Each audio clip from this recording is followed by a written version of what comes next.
Boa tarde a todos. É um prazer estar com vocês. Agradeço muito as suas palavras iniciais e deixo-me, então, a título de, vamos dizer assim, de começo de uma conversa, porque eu acho que o mais importante será a nossa interação e nós podemos realmente, eu tentar realmente responder aquilo que for mais interessante para vocês, porque há tanto que se falar sobre essa reforma que, por mais que eu fale, eu não vou conseguir falar tudo. Deixa eu só dar um panorama para vocês de como é que as coisas andam. Olha, eu fui estudar um pouco mais a questão dos tributos no nosso país e me aprofundei um pouco na história dos nossos tributos, desde o tempo do Império até os dias de hoje. E lá, vocês sabem muito bem que no tempo do Império, o imposto principal era o imposto das importações, né, dos produtos que chegavam do exterior. Bom, mas, para encurtar a conversa, vamos dizer assim, a única reforma que foi feita no nosso sistema tributário foi no regime militar, em 1965 a 67, por ali. O governo militar, que não precisava discutir com político nenhum, porque tinha um poder absoluto, encomendou uma reforma à Fundação Getúlio Vargas e aprovou essa reforma. Foi quando se introduziu o ICMS, né, que é um imposto bastante conhecido nosso hoje, que na época era um imposto muito interessante, porque era novidade, era o antigo IVA, vamos dizer assim, um imposto que você podia fazer a compensação dele, né? Era não cumulativo, então era uma novidade. Bom, de lá para cá, de 67 até 88, ainda resumindo bastante, a carga tributária girava aí alguma coisa como 26% do PIB, mais ou menos, até 1970, em 1970 era 26% do nosso PIB, e daí foi até a Constituição de 1988. Em 1988, com algumas mudanças, a carga tributária chegou a cair para 22,4% do PIB. Mas isso durou pouco, porque a Constituição de 1988 trouxe uma série de despesas para o Estado e a partir daí os governos foram criando novos impostos. Os estados foram criando impostos, os municípios foram diferenciando as alíquotas e já não é de pouco tempo que nós vivemos um verdadeiro caos de tributos, né? Vocês conhecem muito melhor que eu as inúmeras legislações do ICMS que nós temos para cada estado, no Distrito Federal, a dificuldade que é para as empresas conseguir, vamos dizer assim, recolher os impostos. Eu fui empresário durante 40 anos, eu tinha uma equipe de contadores e todo ano a gente discutia muito planejamento tributário, discutia muito a dificuldade para preencher os papéis e recolher os tributos. As dúvidas que existem no nosso sistema são enormes e isso ocasiona uma judicialização enorme. Né? Nós temos um montante judicializado de impostos imenso, que não é bom para ninguém, nem para as empresas, nem para o governo, porque se a empresa de um lado não paga, o governo não recolhe, às vezes deposita na justiça e fica anos com aquilo depositado na justiça e acaba que não beneficia ninguém. Bom, só para ter uma ideia, de 1988 para cá, vale a pena citar algumas tentativas de reforma que foram feitas. Veja, em 2003, o presidente Lula, com a PEC 41, tentou fazer uma reforma tributária. Conseguiu aprovar, inclusive, na Câmara dos Deputados. Aprovou na Câmara dos Deputados, mas ela não foi aprovada pelo Senado. Ou seja, ele não conseguiu fazer a reforma tributária. Parem para lembrar que o Lula tinha muito mais popularidade do que o Bolsonaro, tinha uma relação com os políticos muito melhor do que o Bolsonaro, tinha o mensalão, né, comprava todo mundo, tinha um poder enorme para aprovar as coisas, mas não conseguiu fazer. Depois dessa tentativa do Lula, diversos líderes políticos em 2004, tivemos 3 PECs, a PEC 255, 284 e 294. Todas elas alardeadas, faladas e nenhuma aprovada. De novo, o Lula voltou à carga em 2008. Ele tinha tentado em 2003, não deu. Em 2008, ele tentou de novo. Fez a PEC 233, que foi a pensada PEC 31 de 2007. Foi aprovada numa comissão especial e está dormindo na Câmara dos Deputados até hoje. Não andou. Isso, estou falando de uma PEC de 2008. E depois disso, você tem essa tentativa agora do presidente Bolsonaro de fazer uma reforma. Mas veja, eu faço parte hoje da comissão especial que analisa a reforma tributária. São alguns deputados, alguns senadores que estão para dar um parecer. Esse parecer ser votado na Câmara. Enfim, formular a reforma. O relator é o Aguinaldo. E eu sou marinheiro de primeira viagem, a primeira vez que eu sou político, que eu sou senador. E nunca ocupei nenhum cargo político antes, vocês sabem disso. A maneira como as coisas são decididas no Congresso Nacional é uma maneira muito peculiar, que nós, empresários, nós que estamos de fora, nem sempre sabemos como é que funciona. Mas é sempre um pequeno comitê, porque você vê, por exemplo, 513 deputados, 81 senadores. A maioria não tem nem ideia do que é reforma tributária. Nós temos lá muitos médicos, outros que são advogados, muitos advogados. Nenhum deles gosta de fazer conta, nenhum deles sabe o que é ativo, passivo, não sabe quais são os impostos que o município cobra, que o Estado, que o governo federal cobra. Então, é bastante difícil. Né? O que acaba acontecendo? Um pequeno grupo, notadamente o relator e mais alguns próximos a ele, conversando com membros do Executivo, conversando com os assessores que realmente entendem, acabam formulando uma proposta, e essa proposta, se tiver apoio político, vai ser aprovada. O que acontece hoje? Hoje a coisa está dividida assim.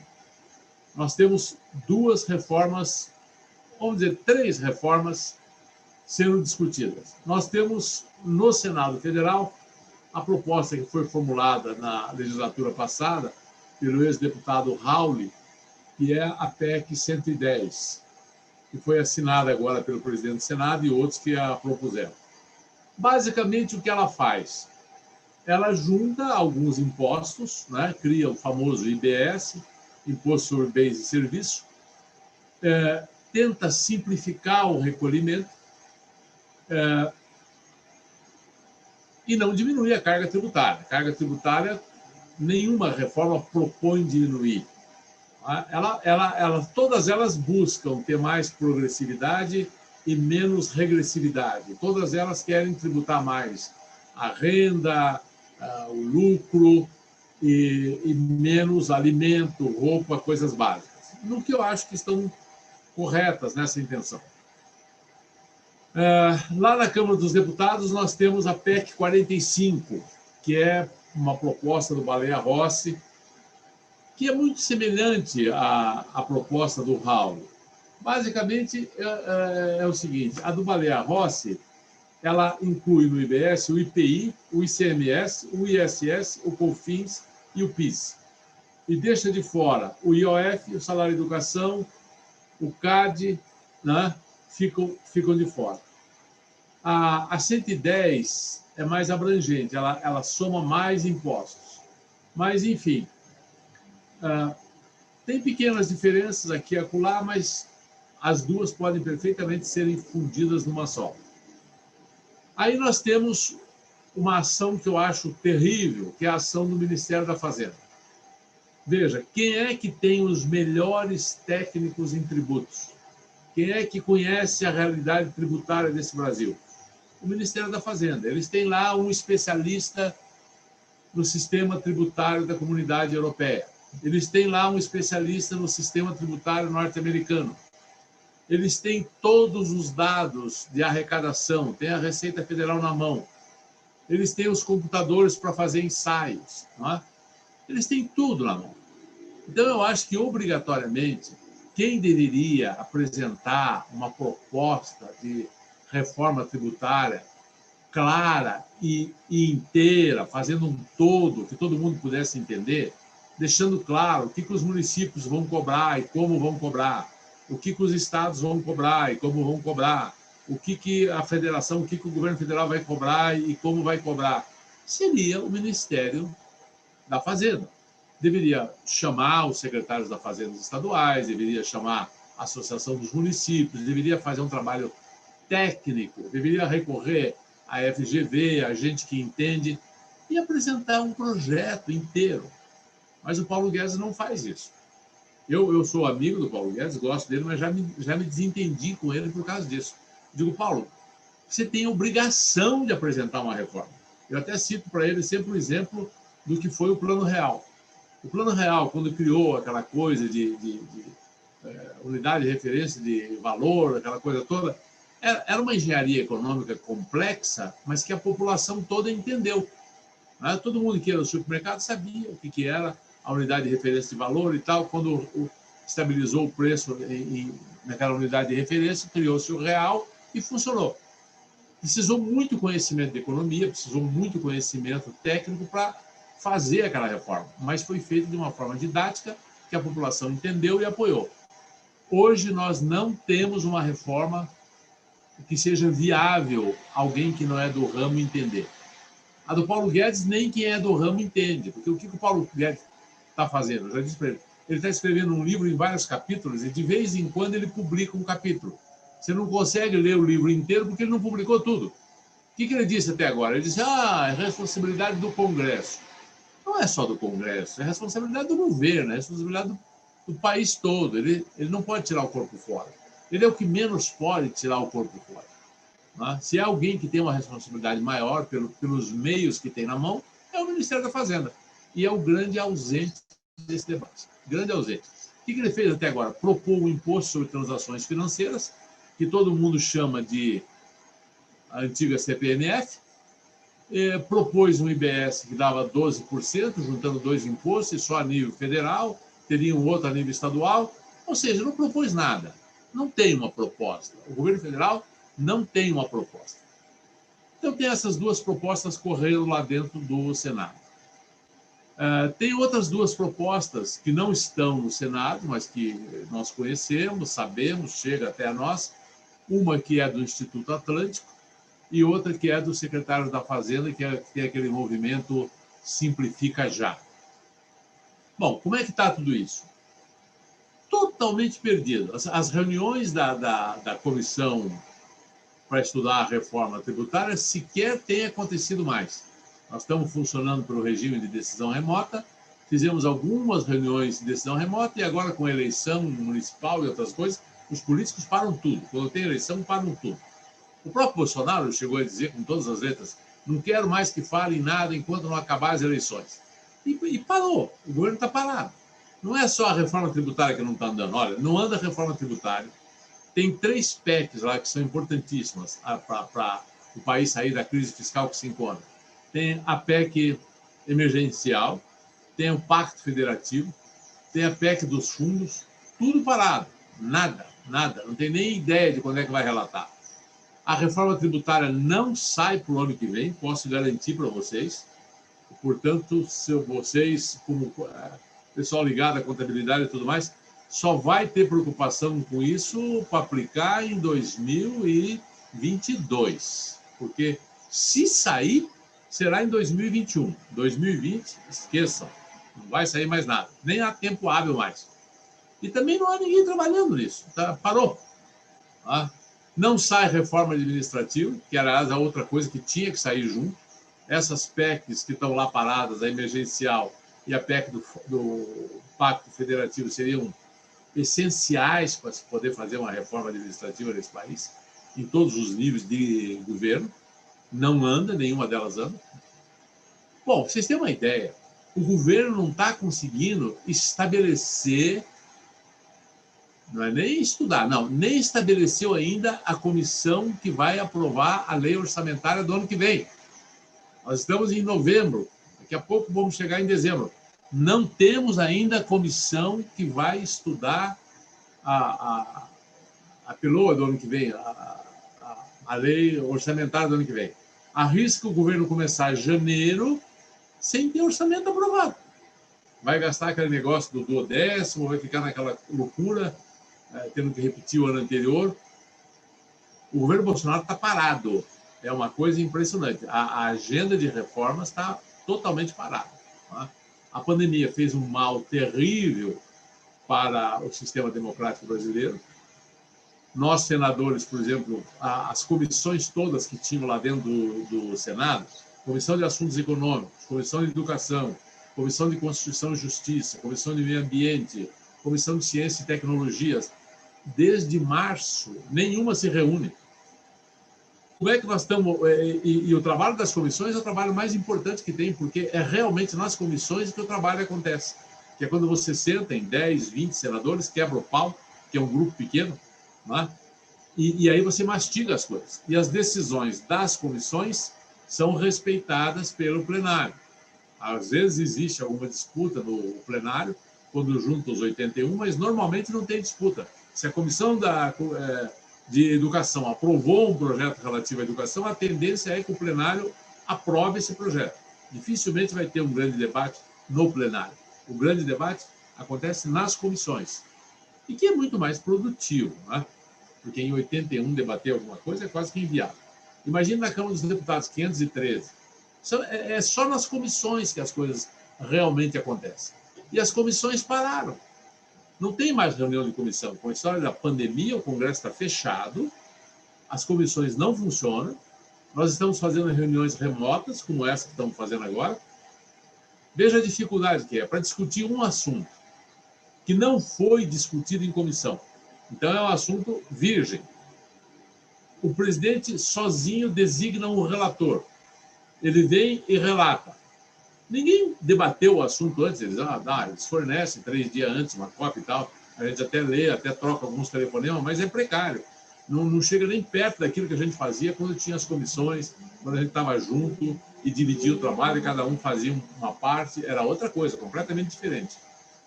Então, está funcionando muito mal.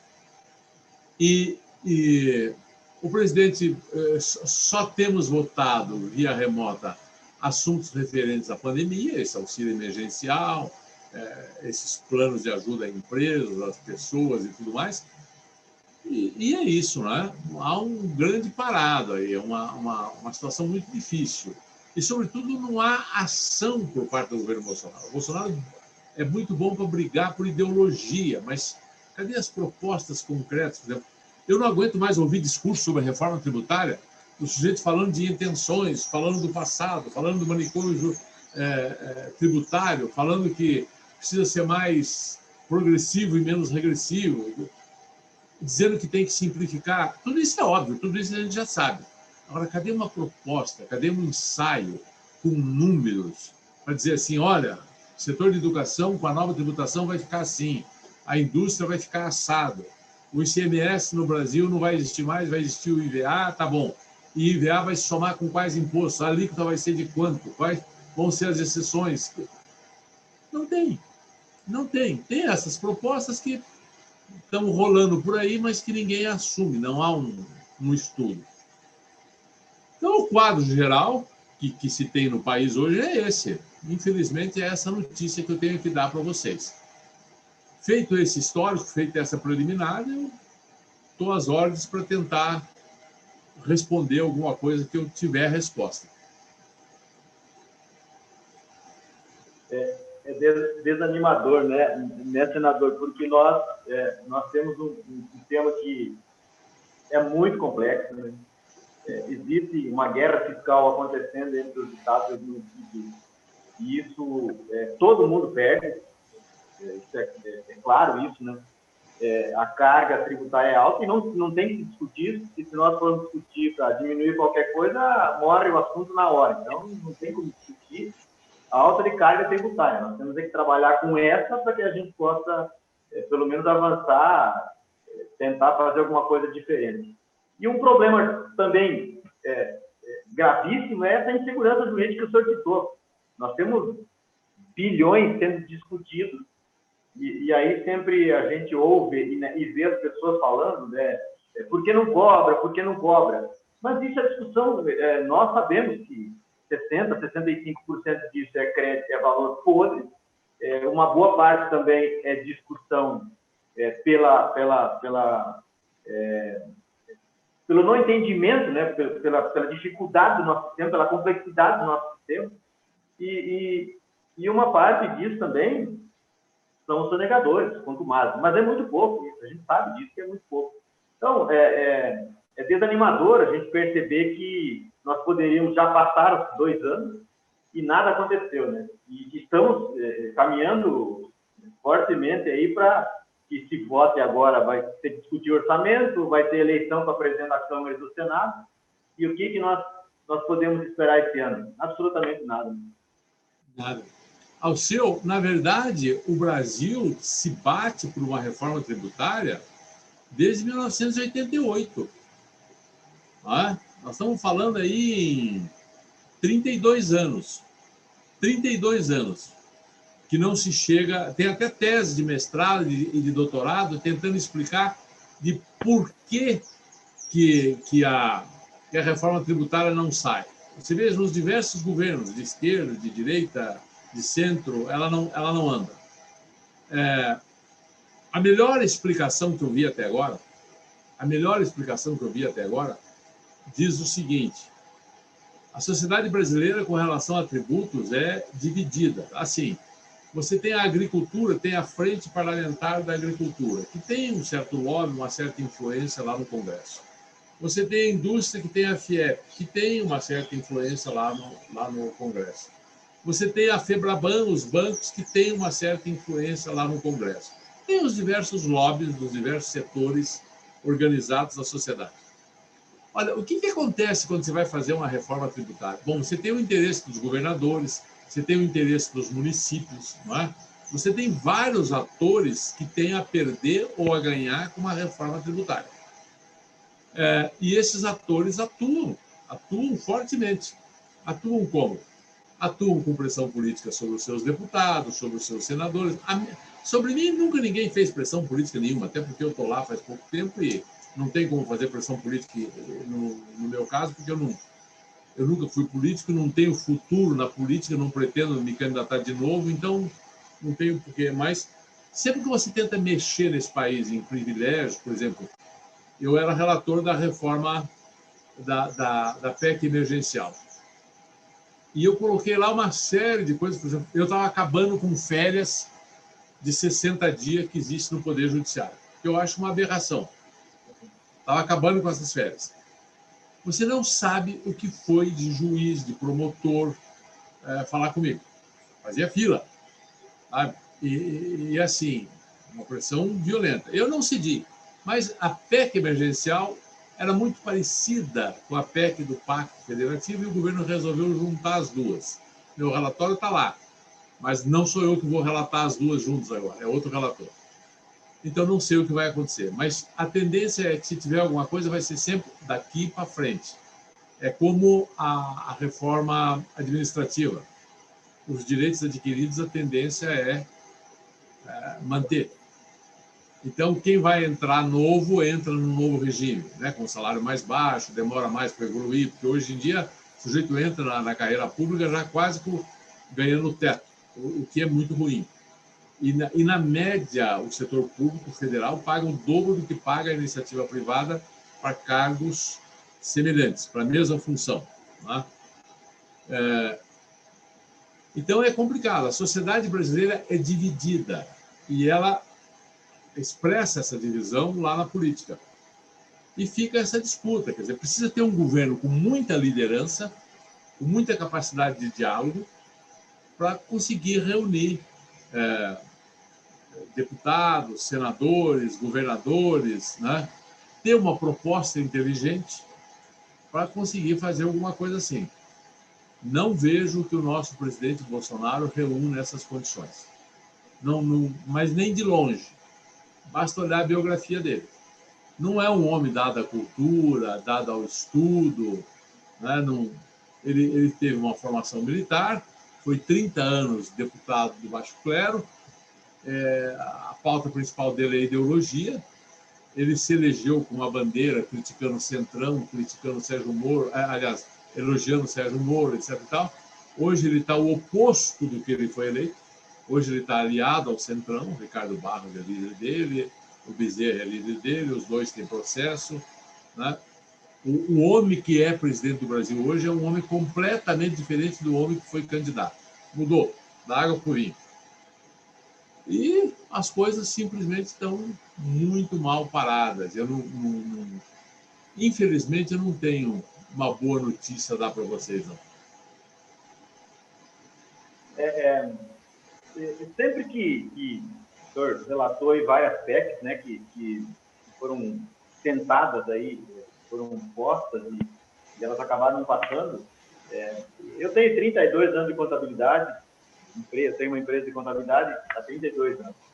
E sempre que a gente vê essa discussão, começa numa discussão, ela fica aí o ano inteiro na discussão, lá no finalzinho geralmente acaba com um aumento de algum tributo. Esse é o grande perigo. Eu estou vendo agora essa discussão em cima da CPMF, mais ou menos acontecendo isso. Então, assim, tem uma pandemia para justificar, não tem proposta para que a gente possa discutir, né, e entrar na discussão firmemente. E nós corremos esse risco, senador?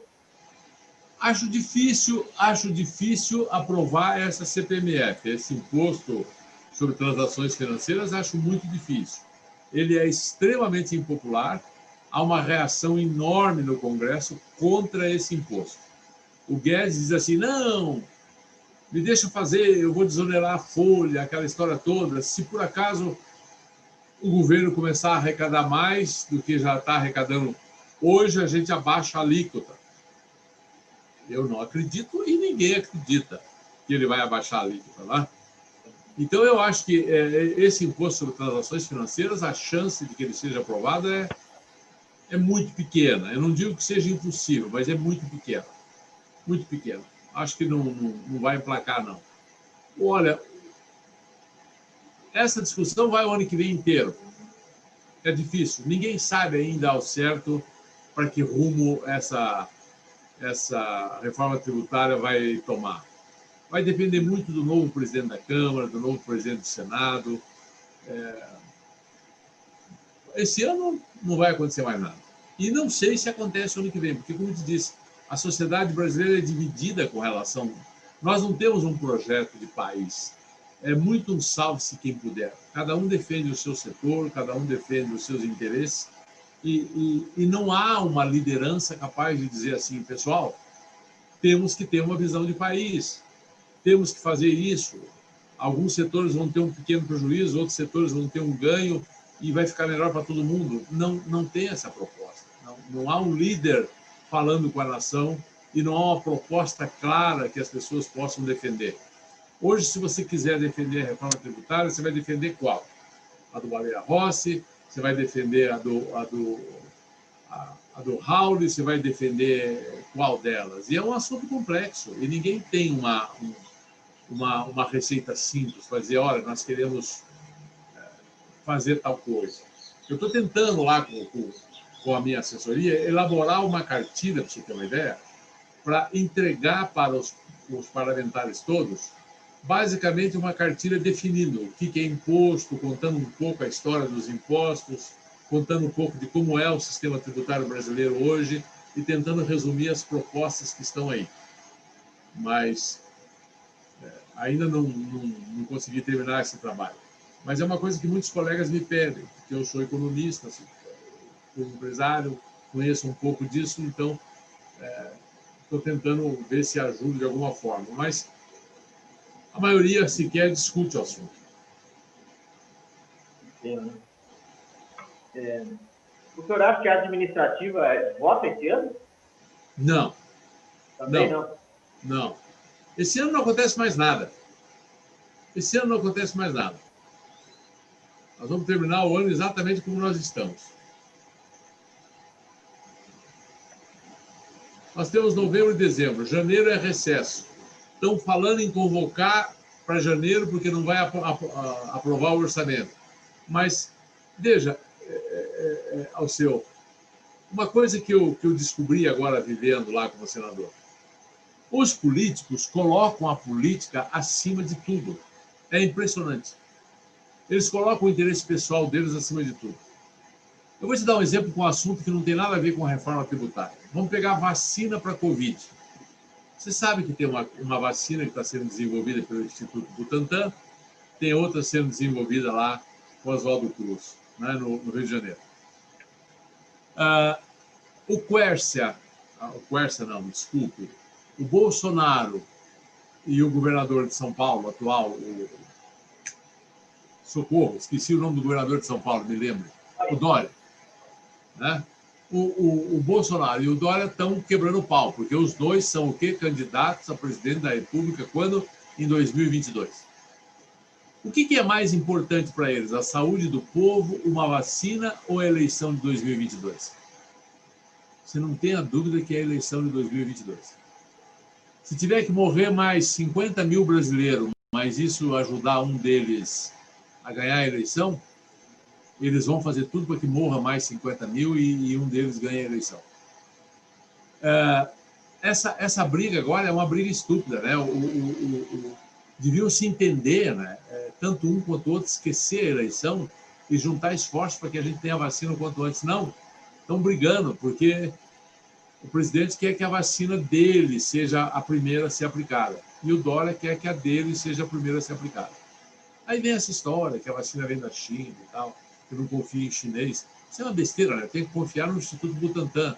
A vacina de Oxford também tem componente chinês, então, se é para desconfiar do chinês, eu não vou tomar nenhuma vacina, porque quase todas têm componentes que vêm da China. Enfim, falta uma visão de estadista, falta uma visão de pensar no povo e entender que o povo do país é mais importante que a carreira política deles. Não há isso. Eles querem... Eu vejo nos meus colegas senadores e deputados, eles querem defender interesses regionais e interesses, às vezes, pessoais. Mas pensar na nação, pensar de uma maneira desinteressada no que é melhor para a nação, isso é coisa que falta no parlamento brasileiro, falta nos governadores e falta na presidência da República. Falta em tudo. Infelizmente, é isso mesmo. E nós temos muitos assuntos para serem discutidos aí, por exemplo, o ICMS, né? Esse é um assunto que vai levar muito tempo, porque não vai acertar isso numa reunião com os governadores. Nós fizemos há poucos dias uma conversa com o secretário da Fazenda de Curitiba, que ele é presidente de uma entidade que eles têm aí, e eles têm uma proposta... Eu já falei com ele também, Eles têm uma proposta também. Então, nós fizemos uma conversa com eles e ficou muito claro, assim, a forma com que isso está sendo, a preocupação que o Estado e os municípios têm e o medo que eles têm de serem tratorados pelo Congresso, enfim. E o ICMS, ele precisa urgentemente ser feito uma reforma nele, porque é absurdo. Nós temos, cada estado tem suas particularidades, e a gente sabe o quanto é difícil isso, e a gente precisa mexer nisso. Nós fizemos todo um trabalho aqui no Paraná, por exemplo, da ST lá, sabe? É um absurdo. Nós temos aí, o estado tem 7, 8 bilhões recolhidos em ST. A ST é importante para 2, 3 atividades, que é cigarro, bebida, etc. Aí, pronto. E não do jeito que está, né? O Estado antecipa imposto para tudo. Então, essa balbúrdia que nós estamos vendo, infelizmente, a gente não vê uma discussão para frente, uma discussão que vale a pena e que a gente, pelo menos com a intenção disso, né? Precisa alguém trazer isso para o colo e discutir. Não estou vendo isso, o Paulo Guedes está se perdendo, parece que vinha com... Que seria a pessoa, pelo cargo que ocupa, no meu entender, que tem a obrigação de fazer isso. Porque tem os melhores técnicos, tem todos os dados, tem tudo na mão, né? E não faz. Pois é. É isso. Senador, nós buscamos aqui e defendemos sempre uma simplificação do sistema, que o sistema seja eficiente, que tenha estabilidade, né? Porque não tem isso hoje. Você você faz um planejamento tributário, de repente, lá no meio do ano, muda o ICMS, muda alguma coisa e você acaba com aquele sistema, aquele trabalho todo que foi feito. O senhor foi empresário por 40 anos, sabe do que eu estou falando. Então, precisa ter também essa estabilidade, né, para que a gente possa trabalhar no Brasil. E muito importante, né, a segurança jurídica, né? Isso a gente tem que buscar isso, porque nada do que se faz, e olha, que a gente vive o dia a dia aqui atendendo empresários, e é muito difícil quando a gente olha no olho e fala, olha, o caminho é mais ou menos esse, porque não dá para bater na tecla e falar, o caminho é esse. Então, senador, muito obrigado aí por o senhor dispor desse tempo conosco. Conte com o Sescap Paraná, se precisar da classe contábil paranaense para alguma ação, estamos sempre à sua disposição. E estamos torcendo aqui para que as suas bandeiras aí, que são muito interessantes, elas tenham voz e vez aí durante o seu mandato. O senhor pode ficar à vontade aí, responder, falar, enfim, para que a gente possa finalizar, então, senador. Muito obrigado. Viu? Olha, primeiro, eu aqui agradeço essa chance de falar com vocês. Eu queria deixar uma mensagem tanto para o Rafael como para o Locatelli e também para todos, que é a seguinte. Olha, esse país precisa de várias reformas. Não é só a reforma tributária. Nós precisamos, é óbvio, de uma reforma política. Nós temos 30 e poucos partidos, é um escândalo, tem mais 70 na fila. Nós precisamos de mais segurança jurídica, nós precisamos do fim do foro privilegiado, nós precisamos de prisão em segunda instância. Nós temos uma série de reformas que são necessárias, que a gente sabe como fazer, que não são tão complexas como a tributária. Nós sabemos, por exemplo, fazer uma reforma administrativa, não há muito segredo. O Rafael tem razão quando ele diz que na 45, como na 110, tem defeitos terríveis. Por exemplo, o prazo de transição. Tem uma aí que fala em 10 anos. Você imagina vocês conviverem com o manicômio atual e mais um outro por 10 anos. Isso vai ficar muito mais complicado. Imagine dois sistemas, né, esse atual e um novo funcionando ao mesmo tempo.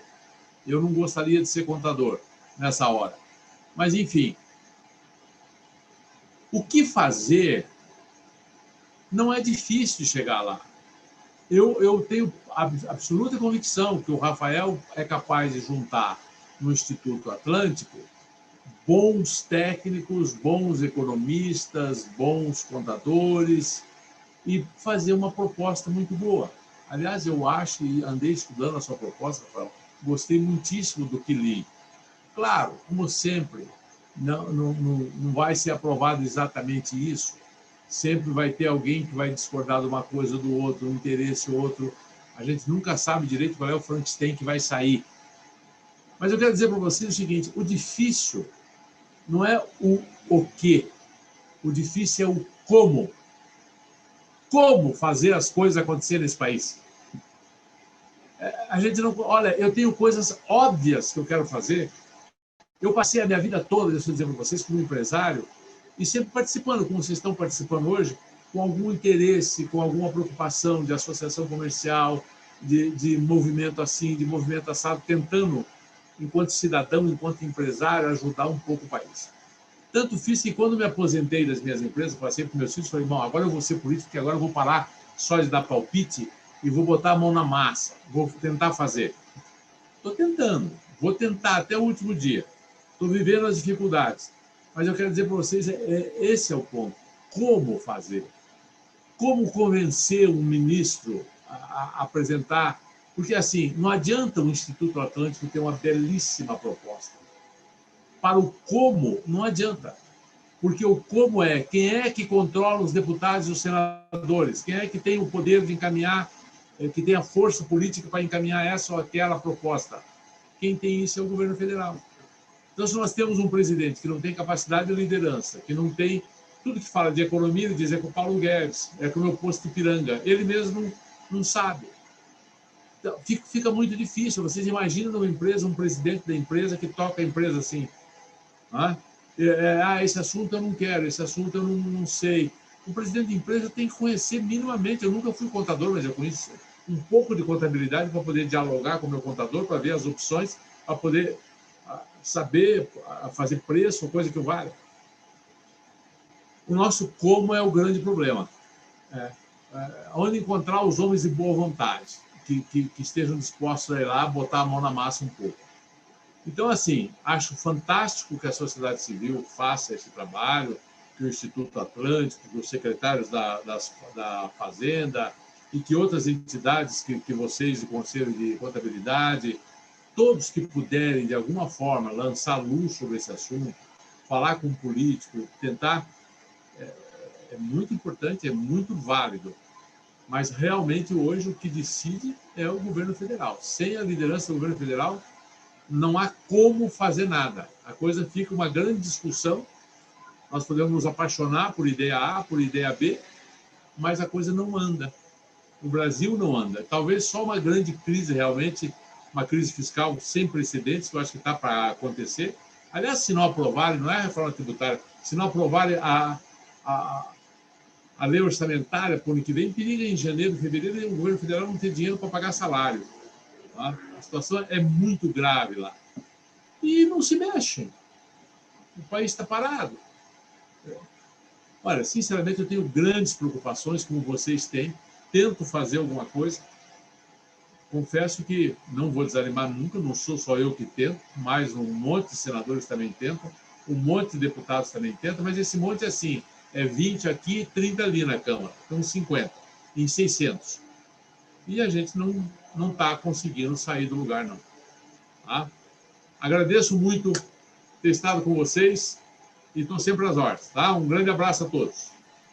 Obrigado, senador. Em nome do CESCAP Paraná e também da nossa federação, que é a FENACOM, muito obrigado por senhor ficar essa tarde conosco aí. Um abraço e não desista, senador. Estamos torcendo aqui. Não desista.